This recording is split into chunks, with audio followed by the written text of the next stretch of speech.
forward instruction sheet, and then I will give one Lovely Bond kit per table for now, and then on each table of 3 can have a go with some of the samples that I've prepared, and then we will compare all the results and see how people get on. So this is the Lovely Bond comparator. This is what is in the kit. We have an instruction sheet. On one side it has instructions to do with determining the pH, and on the other chlorine, because as we said, you need to know what the pH is as well as the chlorine level. And on the chlorine it has essentially 2 variables which we measured. One is the free chlorine, and the other is the total combined chlorine. So we will come to those in a moment. Also in the test kit there is the Lovely Bond comparator, which is the device which we use for actually determining the level of whatever variable we are using, along with some glass cells which we put in our water and reagents. And the principle is that we have a blank on one side, on the left side, and on the right side we have the sample with our reagents, and then in this little window here you can see, just take that off, you can see the colours, and you turn the wheel until the colours match, and then you read the level off in the window here. So it's a very, very simple colorimetric method. So what we have as well is we have our reagents, and in these kits we have 3 different reagents. We have Phenol Red, which is what we use to determine the pH, and then we have 2 DPD tablets. One is number 1, which we use for determination of the free chlorine, and DPD number 3, which is the total chlorine. And of course the difference is what is already combined due to some of the original chlorine added being consumed. So that's it, really. That's the equipment, and the advantage of these Lovely Bond kits is that although here we have our discs which cover, in the case of chlorine, 0.2 to 4 parts per million, and in the case of pH, I think this one covers from, let me see, from 6.8 to 8.4. You can get other discs as well. You can buy discs for different ranges of the same parameters, or even for other parameters which you'd use with different reagents. So with the basic equipment you have the flexibility to extend it to other parameters as well. So what we do, you take your test kit, and in one of the cells you add your blank. So this is some water which has got a small amount of hypochlorite added to it, and we're just going to top that up there to, oops, up to, sorry? Do you always have to use water, or you could use distilled water? No, you use the sample as the blank, right? So this is the sample in which I'm going to measure the hypochlorite. So one side you use as a blank, in other words you put it in without the reagents, and the other side you put it in with the reagents. So I'm going to now put in the Phenol Red. The thing with the Phenol Red is you have to be fairly careful that you try not to touch the tablet with your fingers because it can distort the results because of moisture and salts on your skin. Sometimes it's not that easy to do, but in theory these are just like the tablets you get from the pharmacy, and they should just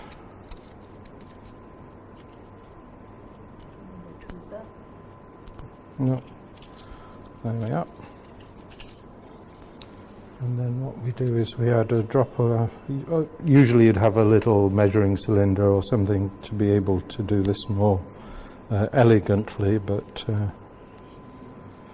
right, so we just put a drop in, and then we use the stirrer just to crush the tablet. These dissolve quite easily. You get a colour change, and then I top it up to the 10 ml.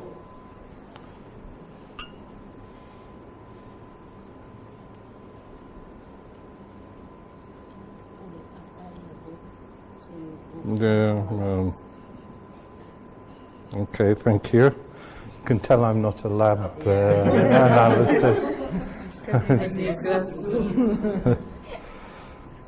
Okay, then we just dry that, and we pop that in the cell. And then the other thing that should be done is this should be done in daylight. And you have here on the back panel a daylight diffuser. So for the properly accurate results, you should do it in daylight. And then you take the appropriate Phenol Red disc, you slot it in with the numbers facing you, and then basically you just turn the wheel until you see the two colours matching. So you can just try that.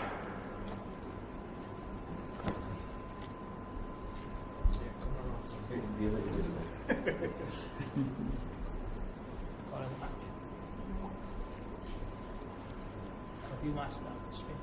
You understand? If you do good, if you never had a viewmaster.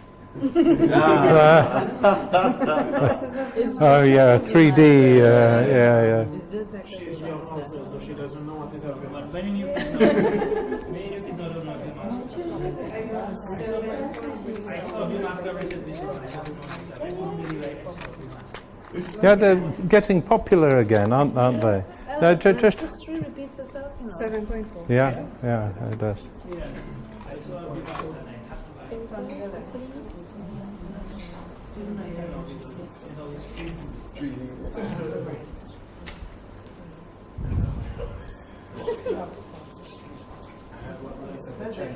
Chinese like from China, it's called and one is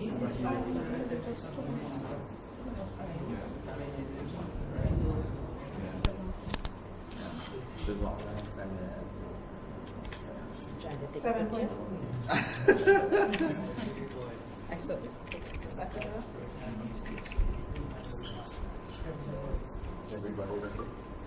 Yeah, these white lights are probably more approximate to daylight than anything else.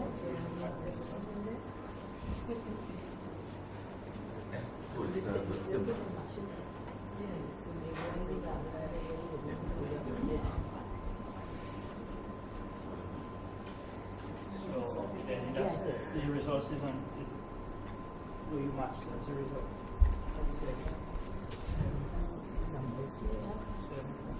You just turn the wheel and you'll see the. It's like Wheel of Fortune. Yeah. You know? What you get if you win the car, or you win a set for your living room. Yeah. Or you win. Or you win the booby prize. Yeah. Usually the latter. So there are big lottos in your country? Yeah, sometimes yes. Just came from New Jersey and they have a $350 million. Did you buy a ticket? One person. Yeah. I rather put $1 every day in the bank. Okay. Certain it's You going end to up get with there more. somewhere. Yeah. But yeah. if every day I go to the parlor and I put that $1 there, I'm not certain what I'm Yeah, going to get. but you get the hope, don't you? You can dream. Do you know Do you know that there are ways of winning the lottery? You go and Google it on your Google it, but it don't work. Yeah, well, I think you can, They tell you, like, when you what buy your sort of ticket, you combination. can actually get, increase your chances. Yeah. Okay, everyone, gather round, please, and we'll go to the next one, which will be the chlorine, the free chlorine. So we leave the blank in the cell because we're going to keep using that. And now we take a DPD number 1.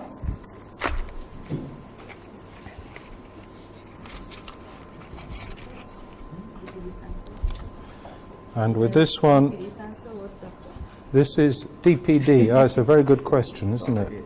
Yeah. I've got it on a slide, I think. Yeah. Can't remember, to be honest. It's a very good question. Yeah. These,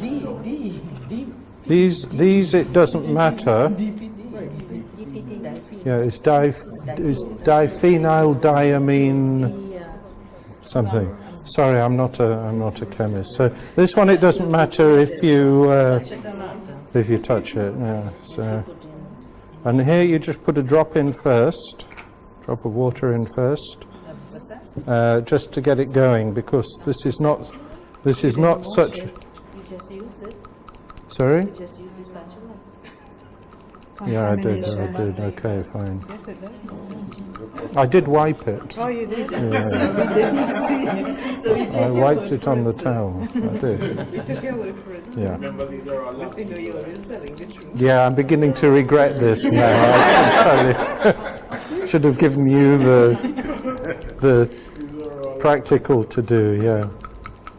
Okay. So this one takes a bit more dissolving. It's quite.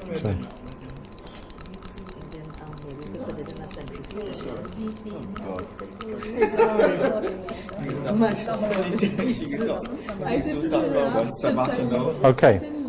So when that's. So this is number 1. So this is your free chlorine. Okay. This is the uncombined chlorine. In other words, this is measuring for us the hypochlorous acid and the hypochlorite ion, which are freely available. Okay.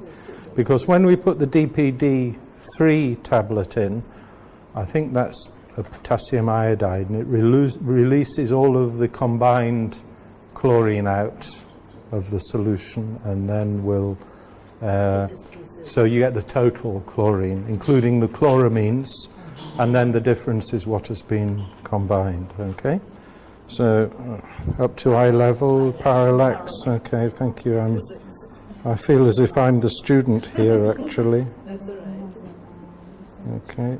Oh, sorry, it's not a very good pour of this. There we go.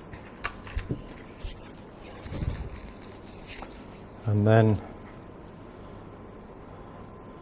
you put that into the into there, and then don't forget to change the pH to the chlorine, and then again you hold it up and you what's happened here?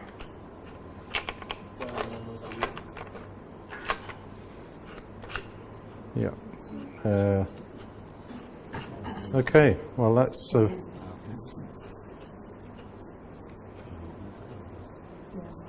yeah, okay, so it's pretty weak. 0.6, so yeah. So that's free chlorine. Yeah. This one? No, that's free. No, that is free. Free chlorine, DPD number 1. Yeah. Where you got the water from? This is water which I've doctored with a little bit of few drops of Clorox. Yeah. And this is for the uncombined one. This is for the free chlorine. Yeah. And then what we do is add into that the number 3 tablet to give us our total chlorine. Wait, that's the combine free total chlorine. Free, that will be That's not the free plus residual. combined will give us the total. So act like this is like what So you're going to do the residual one now. We'll do the total next. Total. And the residual,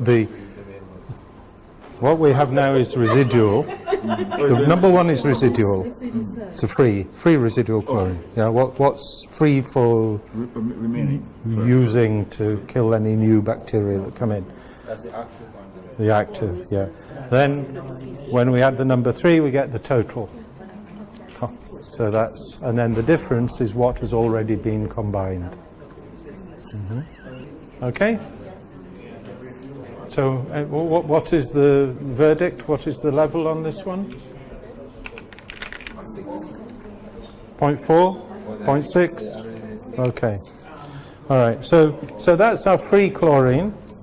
And in order to determine the total, what we do is we add to this cell already with the sample in it the DPD number 3.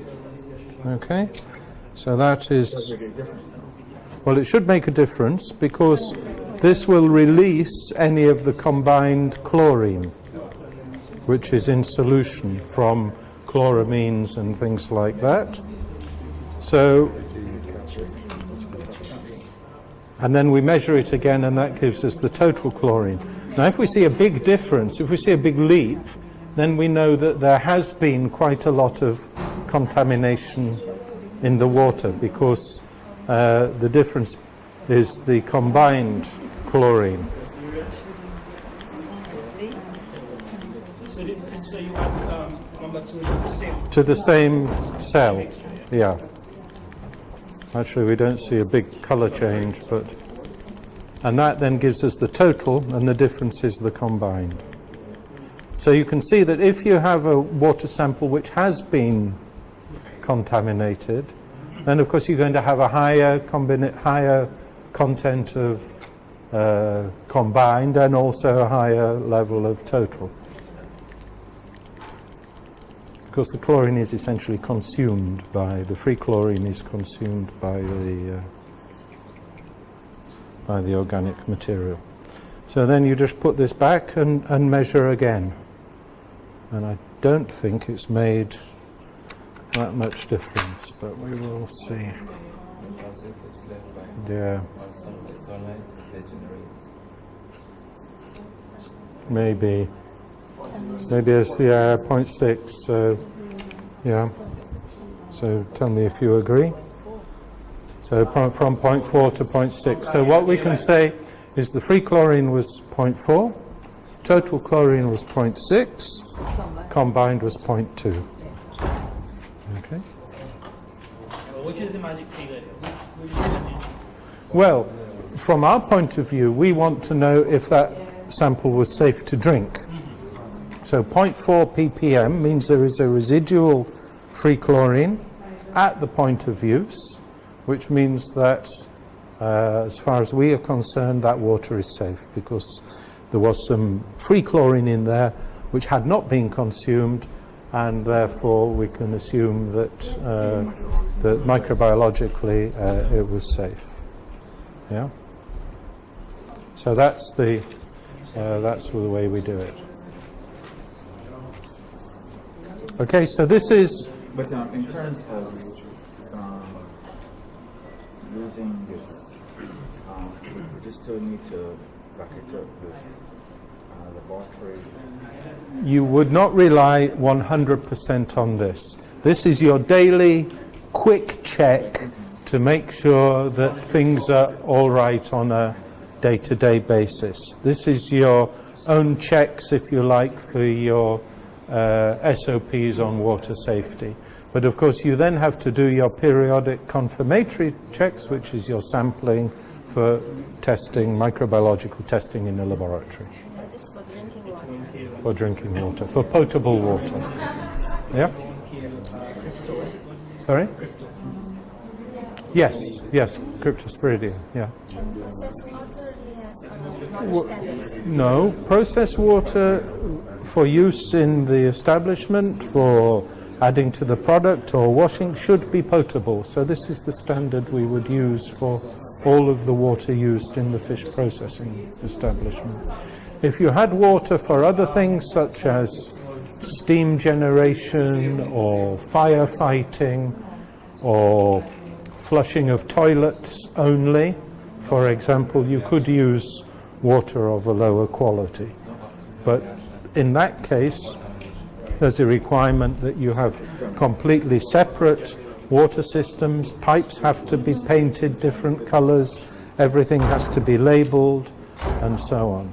But some factories do have those separate systems. Okay, thank you very much. Okay, so I think what we will do now is, that's the demonstration. If you all sit back down, I will bring you a test kit and a sample, and then you can start to do the tests yourself. So, right. We have two samples, A and B. What I suggest is I will leave them here on the front, and you can come and take the samples as you need for your tests. Okay.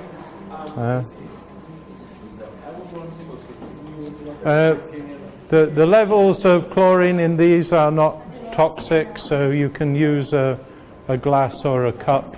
I want to see the level of what I'm drinking. Feel free. Yeah. It's a little too late for that, but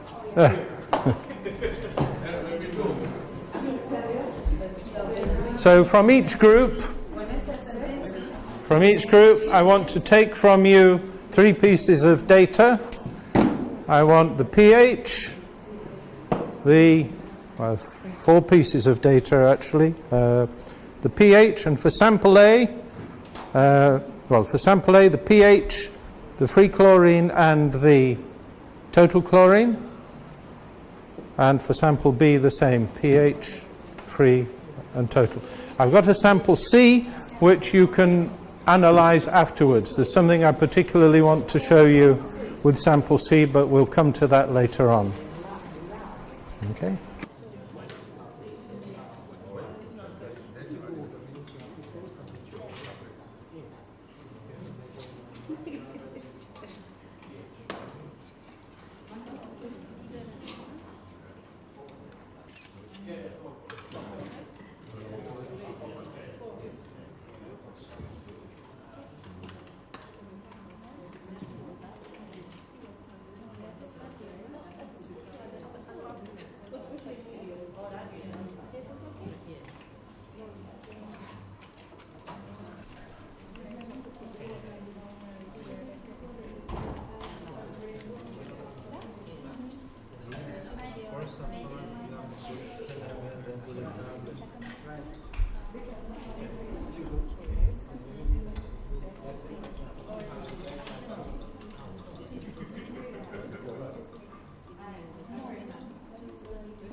Okay, so let us now compare our results. So maybe if we can start with group 1. For sample A, you can tell me the pH, the free chlorine, and the total. So 7.4. 1.5.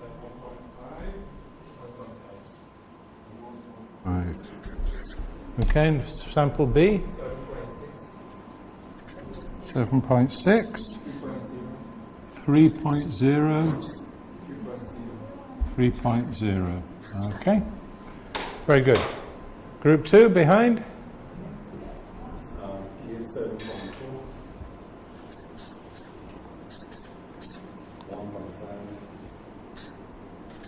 Yep.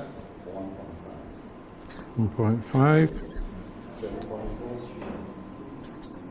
7.4. Which one? Okay. Halfway between the two, would you say? So we say 2.75?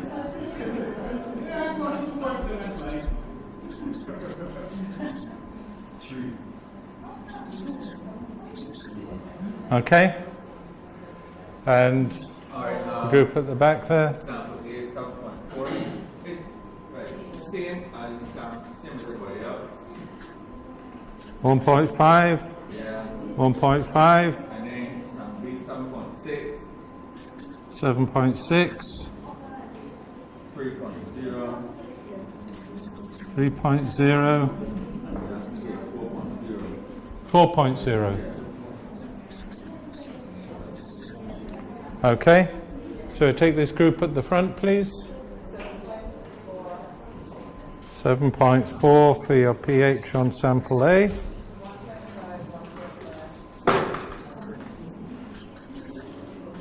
Yeah.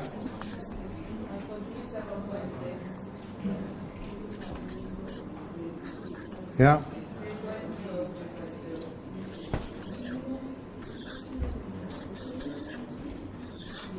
Okay.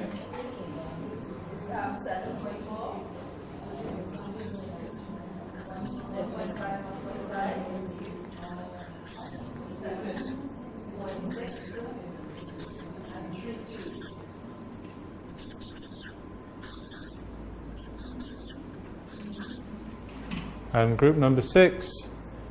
7.4. Yeah. 1.5. 1.5. Yeah. 7.6. Yeah. 2.5. 3. And 3. Okay. Very good. Well done. Well, that's a remarkably consistent set of results, I think. And these were samples which I prepared last night. I took some tap water, and essentially it was just one drop of Clorox domestic bleach in each of the... One bottle had 1 drop, another bottle had 2 drops. And so this is the difference it makes, and I'm quite pleased to see that the level in B was twice what it was in A, because actually that was the difference of the dosing which I spiked the samples with.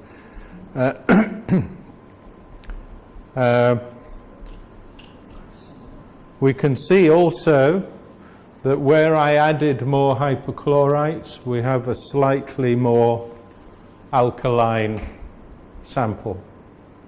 Okay, so we see the pH becomes slightly more alkaline just by a couple of decimal points in the case of the higher levels.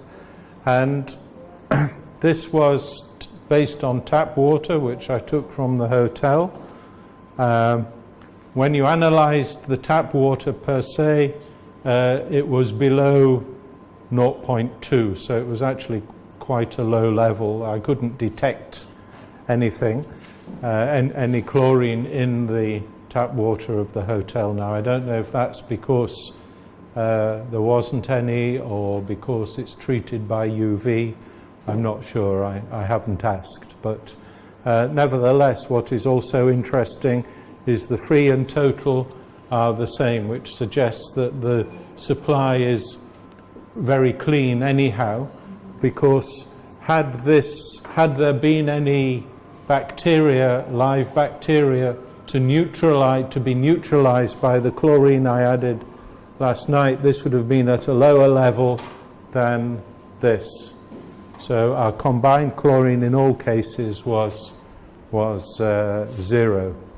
Now, before you put the kits away, I just want I've got one more little test for you to do, which is if you can take You don't need the actual comparator. I just want to show you what happens when you fill up a cell with that and pass it on.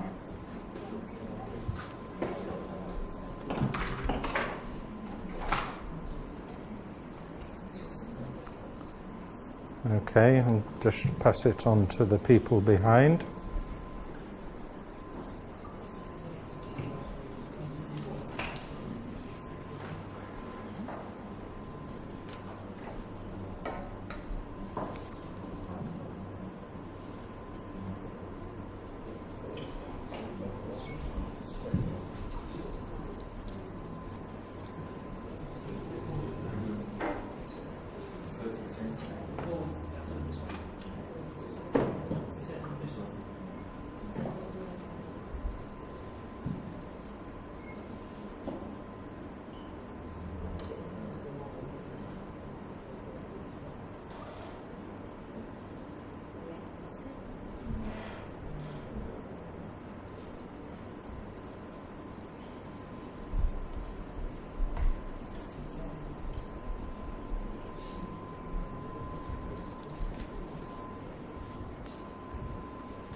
Right.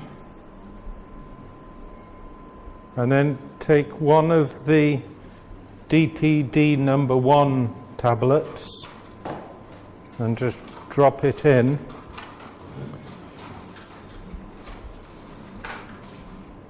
And watch carefully what happens to the tablet.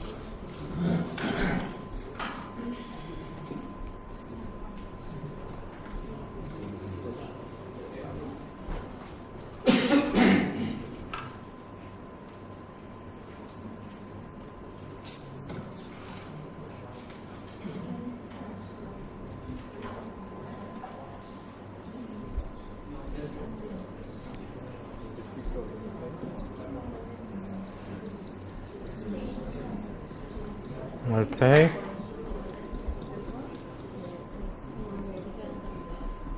The DPD number 1. Okay. So fill that up to 10 mils.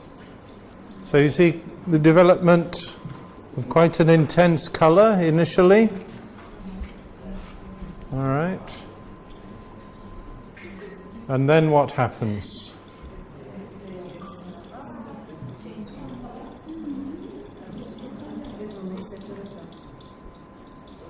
Okay, you can shake it or stir it a little bit, yes.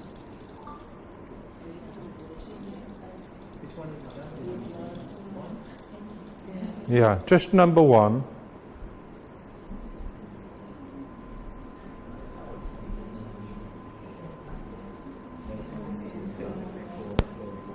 Shake it up, invert it, you get a strong color initially. And then what happens? Okay, does the color fade? Yeah, okay. So this is a solution of about 25 parts per million of chlorine, free chlorine in this sample. This DPD method only works between about 0 and 10 ppm. Yeah. If you have more than 10 ppm of chlorine, what happens actually is the excess of the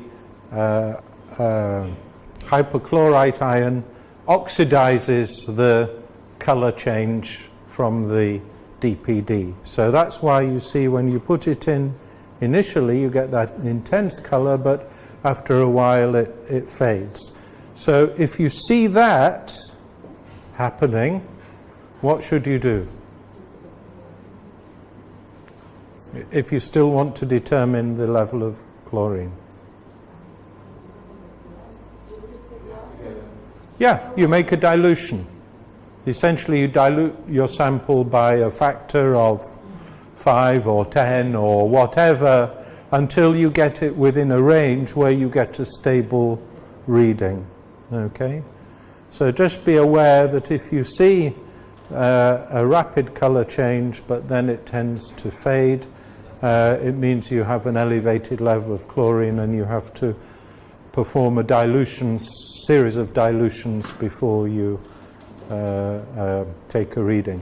So, for example, if you're going to use this method to assess the strength of a sanitizing solution, your sanitizing solutions are going to be 50 to 100 parts per million, so they're going to be outside of this range and you're going to have to undertake those dilutions. Okay? So it might be an idea also as part of this kit to have put in a little measuring cylinder or some pipette so you can perform some dilutions. What I did with this one to estimate it at about 25 ppm was I just diluted it 10 times and then you could bring it within the readings, range of readings. Okay? So that's water quality testing using the DPD method. Okay, so if there are any questions, we can take them. If not, I think we'll call that a day for today.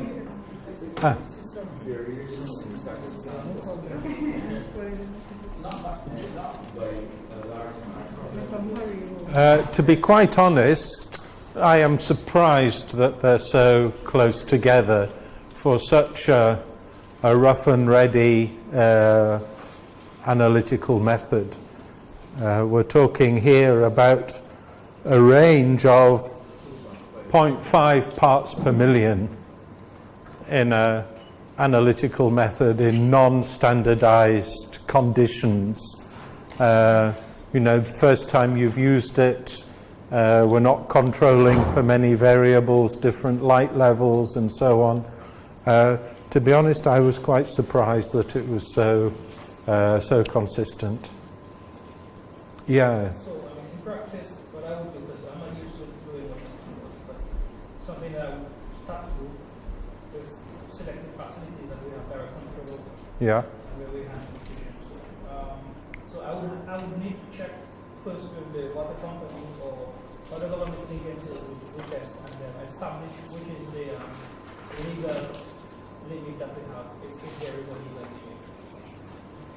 limit. Well, yeah. I mean, we're not saying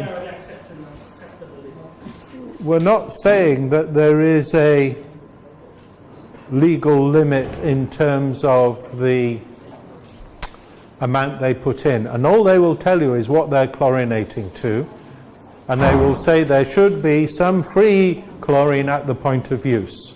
As long as this is measurable at the point of use, you know you have a margin of safety. If this is zero at the point of use, then you have to question. And particularly if this is zero and this is high at the point of use, you would be very suspicious that there has been a greater amount of bacterial contamination of the water supply, which has consumed all of the chlorine which you put in. And if this is zero, then there's the question, well, maybe there wasn't enough and there are still some viable bacteria in the water. So, yeah, by all means have a dialogue with the water company and find out what their treatment regime is, because that's something you need to know. But the key thing is, for the safety of the establishment, is to measure these levels and make sure that the water is in fact safe by having a margin of free available chlorine. And if they don't, then the corrective action is to require them to treat their water in some way to guarantee its microbiological safety. In that case, you would either ask them to put in some additional chlorination or maybe a UV light unit to achieve the same end. As you indicated for us, once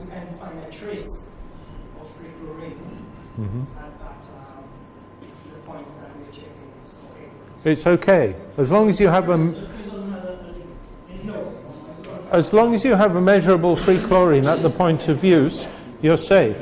However, bear in mind this issue of the variability, which I mentioned in the here, you know, because you may have a trace and it's okay until you get a peak of contamination, in which case you would get 0 reading. So that level of free chlorine which you deem to be acceptable is based on the historical record of the tests which you will build up over time. We will check at endpoints though. Yeah. That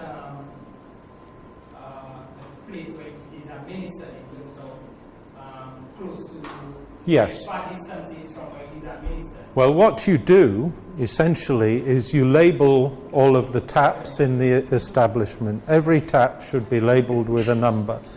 And then you have a sampling plan, and over time you go around all of the taps because they may have different microbiological characteristics in terms of sources of contamination and things like that. So it's good practice for the establishment to have a water plan showing all the pipe work, and on the plan they have numbered all of the taps, and the taps physically should be numbered in the establishment, and then they should have a record of these kind of tests which you can check as their own checks, and you can also do the official controls as well. Okay. Just to follow up, this is the chloramine molecule, the combination of the chlorine ion with the free amines, and then the DPD. Somebody asked about what is DPD. There you have it, diethyl phenylene diamine sulfate. Okay, so now you know. And the other point that was raised was, could we just finish off what we were talking about in terms of the temperature measurement? Because as you will have seen yesterday in the session, we were supposed to talk a little bit about temperature measurement. So I'd just like to spend 10 minutes talking about temperature measurement and fish and fishery products. We measure temperatures to ensure that our conditions under which we are exposing fish, or in which we're holding or storing or processing fish, are appropriate in relation specifically to hazards such as histamine production conditions. We also measure temperature because we want to know that equipment is working. If we're using some system for chilling fish or freezing fish, then we want to know that that is being effective, so we can monitor temperature over time and observe how that changes, which indicates to us whether the operation is proceeding in line with its specifications. And also during storage, having a periodic temperature measurement is instructive and useful to be able to show to customers as well as to competent authorities to demonstrate that the product has been held at all times under safe conditions of storage. And you can identify then if there has been some variation, what we call a temperature excursion, where, for example, you might have had a freezer breakdown, and for a period the temperature goes up. Well, you would spot that in the records. In terms of measuring fish temperature, we have to be always aware that the temperature we measure may vary somewhat depending on the sample that we are taking. Like any other measurement system, it is subject to sampling variability. So you can have temperature variations within a single fish and within a batch of fish. So that, for example, here we see a freezing curve where the temperature recorded by the thermometer will depend on where in the location of the fish the thermometer was placed. So you can see that if this lower curve here is our refrigerant temperature. Suppose you're putting ice into a fish into a chill room. Well, when you put warm fish in, immediately you have a little bit of a hike in the temperature of the air, and that then returns to normal. If you have your thermometer near the surface of the fish, of course, it takes time for the heat transfer throughout the flesh of the fish. So the thermal center of the fish in the middle is the last part to be cooled, of course. On the surface, therefore, you see a very rapid and relatively smooth change in the temperature.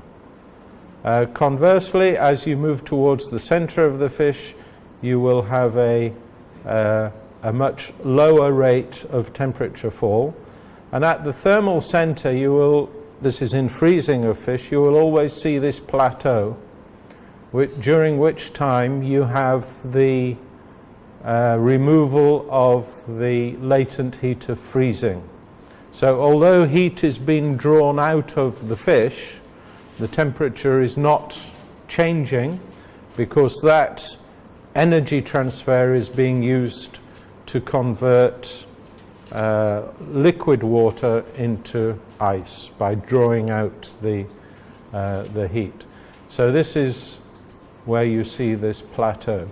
So you can see, depending on where you put the probe of your thermometer in the fish, you will have widely different readings at any one time. Okay?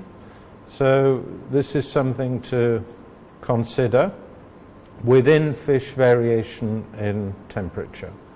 And ideally we should always try, unless we're actually doing a study to show how temperature varies over time during a freezing or a chilling exercise, we should always try to measure temperatures under steady state conditions. In other words, when everything is stabilized. Otherwise you may have variations due to this effect. Similarly, any batch of fish may have variations depending on its location in a cold store, for example, where you will have heat transfer through the walls of the container in which the fish is stored. That could be a fish box, it could be a cold store, or something like that. So fish which is against the external surface may have some heat transferred into it via that surface from the outside. So you may see a temperature gradient within a batch of fish due to effects like that. We see this very often, for example, when one of the jobs that we do sometimes, and I guess you are also sometimes involved, is when a consignment of fish which is imported is rejected for some reason. Maybe there's been a refrigeration breakdown or something like that, and inspectors are called to have a look at what is the situation. Has the fish gone bad? What are the causes of the defect? What are the causes of the temperature excursion? And if the fish has been left without refrigeration for any time, you can see that you have a similar effect to this in reverse, where fish in the middle may still be frozen. The boxes in the middle of the consignment may still be frozen, but those on the outside have begun to thaw out because of the heat transfer from outside. So you get variation within the batch. In those cases, it's very difficult to answer the simple question, what is the temperature of the fish in that consignment? Because it has many different temperatures depending on where it was located. And in order to express an answer to that question, you have to say, well, the average temperature was so-and-so, the range of temperatures were encountered were this, next to the walls they were this temperature, at the center they were this temperature. And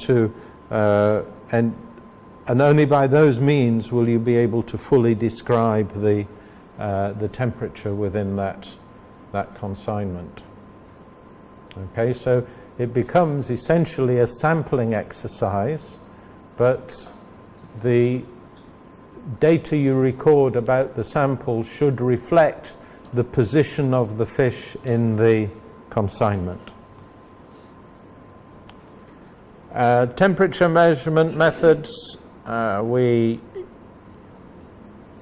exclusively use electronic methods these days. When I started, we still had bimetallic thermometers. They were still probes, but they depended on a alteration in the expansion of two metals within the probe, which then ultimately moved a dial.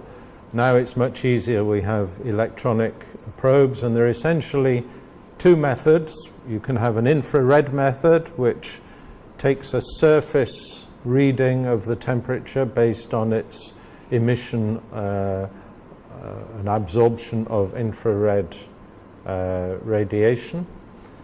It works very well in terms of giving a rapid response, and it's very useful for quick scans of large consignments because you don't have to put anything into the product. You can just stand back and point it at different components, and you'll get a reading. But it has the disadvantage that it only gives you the surface temperature. It doesn't tell you what is happening inside. But the other advantage for it is that it is hygienic. You're not actually putting anything into the fish. However, if you want to take an accurate temperature of a product, then you need to actually insert the probe into the material which you are measuring. And it's more time consuming because we need to get the probe at the thermal center of the product, because that is where traditionally we report the temperature from, and that means that we have to take some care to make sure that the tip of the probe is actually in the center of the fish which we're measuring. Now this becomes a bit more complicated with frozen fish, for example, because you have to do some preparation. You have to start drilling holes in the product. You can't use the thermometer to make the hole. You have to do something separately, first of all, to make the hole, either with, these days we tend to use these little handheld electric drills with batteries. They're much easier. You just drill a hole and drop your thermometer in. But we've also in the past used a screwdriver and a hammer maybe to make a hole as well. But these days these small drills or hand drills are mostly used. Of course, when you put the probe into the fish, there is some heat, residual heat from the ambient temperature in the probe. So you have to leave it in for sufficient time for equilibration, for that heat to be dissipated throughout the product. It will raise the temperature of the product. If it's a very small fish and a very big probe, then you may actually distort the result somewhat. So you have to bear that in mind, that the thermal capacity of the probe could affect the results you get. So you allow it to equilibrate and you can take your reading. Because you're inserting something into the body of the product, there's always a risk of cross-contamination, of introducing something you don't want in there. So you have to take care also for the cleanliness of your probe, which means periodically, ideally, if you're taking a lot of temperatures of any food, in between times you would clean and sanitize your probe so you're not moving contamination from one product to another. Its great advantage is that it is a very accurate system, and you can, depending on the specification of the handheld thermometer which you're using, you can reliably measure down to 0.1 of a degree centigrade. So they are essentially the two methods we have available to us. If we're measuring the temperature of a whole fish, a fresh fish, or even a frozen fish, what we try to do is make the entry of the probe along the longest axis of the product. And the reason for this is if you insert the probe this way, compared to in a perpendicular manner here, small variations in the position of the probe in this situation or this situation will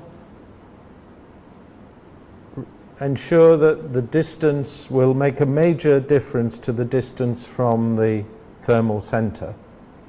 Whereas if you insert the probe in this way or this way along the longest axis of the product, small changes in the position of the probe will not make so much difference in the location in relation to the thermal center of the product. So you're much more likely to get an accurate reading when you insert the thermometer like this rather than just perpendicularly. So you always try and insert it along the dimension parallel with the backbone. Okay. You have to have a good contact between the probe and the product, so it should be a tight fit. So if you're making a measurement in frozen fish, the size of the drill which you're using to make the hole should be only slightly larger than the size of the probe. So you can push it in, but it keeps a good contact. And what you do then is you observe the temperature, and the temperature will come down and eventually it will stabilize and it will change no more. And at that point where you don't see any further changes for a given period, for a minute or 2 minutes, whatever you have predetermined, that is the reading that you make. The other important point to make is that you have to calibrate your thermometers periodically. And calibration means that you check them against a standard, and the easiest and quickest way to do this is with two measurements. One is putting them in melting ice, which will be at 0 degrees centigrade, and the other will be putting them in boiling water, which nominally will be at 100 degrees centigrade. When will it not be at 100 degrees centigrade?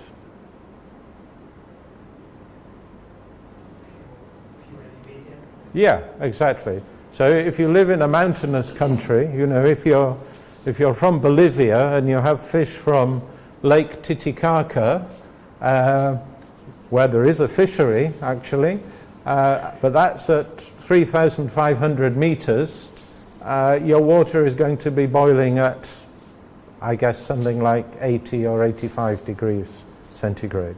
So you have, if you're elevated, you have to know when you're calibrating your thermometer at which temperature your water is boiling. Calibration is very important, particularly if you are going to perform official controls using temperature. In other words, if that data is going to be used in any way to execute an official action, like seizing fish, for example, you may be using this temperature measurement to determine that the temperature storage of a histamine producing species is too high.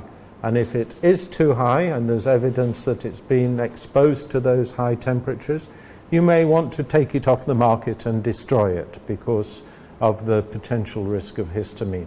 In those kind of official actions, it could be issuing a certificate, it could be seizure, it could be using this information as a basis for a prosecution. If you're going to use it for official actions, then always make sure that at the beginning of the exercise you calibrate your thermometer, and at the end of the exercise you calibrate your thermometer, because when you present evidence, if you're challenged legally and you haven't performed a calibration exercise, then your findings can be challenged on that basis. One of the things we do as consultants is we're often asked to defend people who are being prosecuted by competent authorities or who have been subject to a rejection of fish by a receiver. And we're asked to look at the evidence, look at the case, and suggest ways in which they could defend themselves. And one of the things we always say, and the thing we always challenge, are the calibration of instruments. Because we find very often that inspectors in competent authorities don't follow exactly those steps. And you can undermine the evidence by challenging the calibration. So always make sure that you calibrate your thermometers before and after, and that data is presented in your report, and then it adds validity to the findings which you're presenting. Okay, and for more references on this issue of freezing and refrigerated storage, there's a very good FAO document. It's also referenced, I think, in the manuals. But this is something we still use, although it was written 20 or 30 years ago. I think it's still very, very good. And then the other thing I wanted to say was a little bit about temperature logging. Yes, please.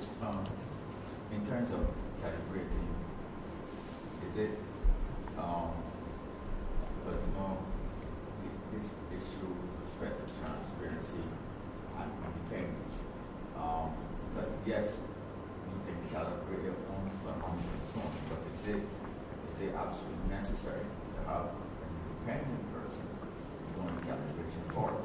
Yeah. Yeah.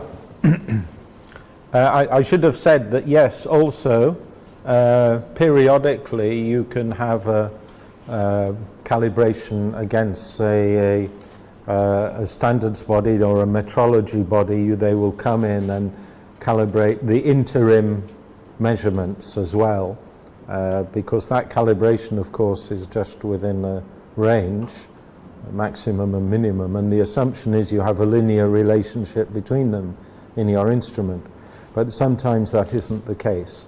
So yes, you're quite correct that there should also be some independent external calibration undertaken periodically as well. Just to say a few words about temperature logging, which is measuring temperatures over a time series, and this is also often done automatically. Of course, you can do it manually. You can leave your probe stuck in a fish and visit it every hour and make a note. But we more often these days automate this process to give us the time series data. And typically, traditionally, they have used charts, either strip charts or circular charts, and these are linked to a probe which is permanently placed in the product or in the refrigeration chamber or in the retort. This is a photograph of a chart recorder which is used during canning to measure temperatures of the inside the retort, but also every time you can or run a canning batch, you also have a can with a probe inside the can, and this records that data. So you can have automatic chart recording, but then also there are some nice modern gadgets which work on an enzymic basis, which allow you to determine whether the gadget, the item, has been exposed to certain temperatures for certain times. So these are one little product I came across in the European Seafood Exhibition last year, where there are very small, cheap, they cost a few cents, where you can insert them in a pack, and as that pack moves through the supply chain, you can find depending on the level of exposure to different temperatures, there are indicators which change color, and you can see what the temperature history of that particular product has been. Okay, so these are various temperature logging things. Yeah, you can see it maybe better on this one. So you press the button and it activates the enzymes. You have a little window here which, when it's colored, it shows you that it's been activated and is operating. And then this third window here will have some numbers on it, which will be the exposure time. So in this case, the numbers are 2 and 4. So this starts to indicate when the temperature has been above the target temperature, whatever the specification is, for 2 hours. And it will increase and completely fill the window when it has been exposed for 4 hours. And the design of these by the company that makes them is such that the user can specify any target temperature and any window for measurement. So if your specification is no more than 10 degrees centigrade for 2 days, say, then you could maybe have your spec accordingly designed, this would start to show maybe after 5 days, and this window would be full when it reached 10 days. So these time strips are now becoming increasingly commonly used by food distributors, because all you do is you slip them in the pack, you distribute them through your consignment, and then at the other end of the journey you can check to see whether your specifications have been exceeded. Okay, and then just to say also that nowadays also, if you do have some electronic recording of thermometry information, of temperatures, then with the very simple technology, most vehicles, transport vehicles, fishing vessels now have capacity to access the internet, so that data can be transferred readily to remote servers, remote data systems, and it means that you can actually integrate your temperature measurement data with fleet data, with landing data, with distribution data, and essentially ensure that, or gather evidence to the effect that a product has been subject to temperature control along the whole supply chain. And increasingly you find that multiple retailers are interested in this data. They want to be able to know that for every single batch code, and we'll talk about traceability later, for every single batch code that they are receiving from a client, they want to be able to see the full temperature history, often going back to the supplying vessel. So increasingly now we're seeing data on temperatures being integrated within these web-based systems. Okay, so that's all we wanted to say about temperature measurement.